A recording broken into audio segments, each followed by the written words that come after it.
There is a 0% chance you'll think this game is bad in today's episode of Game Spotlight, a game series where I talk about various games on various consoles and could possibly help you find your next favorite game. So, without further ado, let's get into today's game, Mega Man Zero.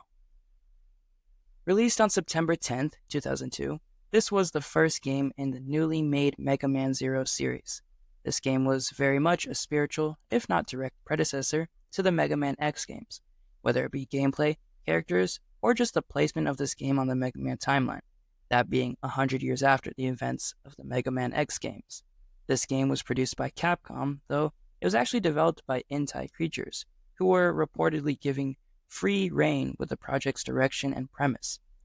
The developers were aiming to make this one of the most challenging games in the franchise, while also trying to have this game bridge the gap between the mechanical feel of the Mega Man X games and the human feel of the Mega Man Legends games.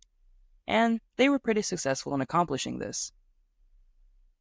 Taking place 100 years after the Mega Man X games, Maverick Hunters, X and Zero, who were heroes during their time, are now just another page in the history books.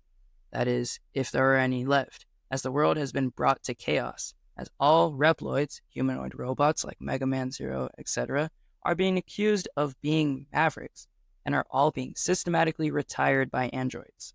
Even worse than that, this is all supposedly being done under the direction of X, the former hero and famed Maverick Hunter. And Amnesiac Zero is informed of all of this, as he was just awakened from a stasis chamber by a human scientist, Seal, and other members of the Resistance. It is up to him to lead the fight of the Resistance and figure out everything that happened while he was asleep. Gameplay-wise, Mega Man Zero is very similar to other games in the Mega Man family of games, specifically the side-scrolling run-and-gun Mega Man X and Mega Man series. This, of course, means you can run, jump, dash, wall cling, and do any combination of these things as you see fit. Being that you play as Zero, you also have access to a sword, in addition to the regular blaster.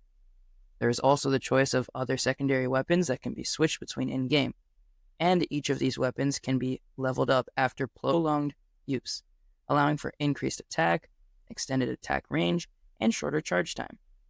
Something that may be a bit different for people that have played other Mega Man games is the change done to boss weapons.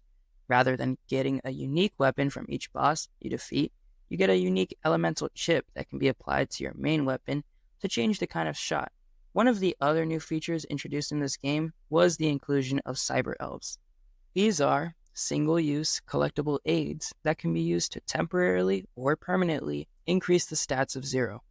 Another new feature introduced in this game is the complete removal of the stage select system present in most Mega Man games, now opting for a somewhat open-world approach.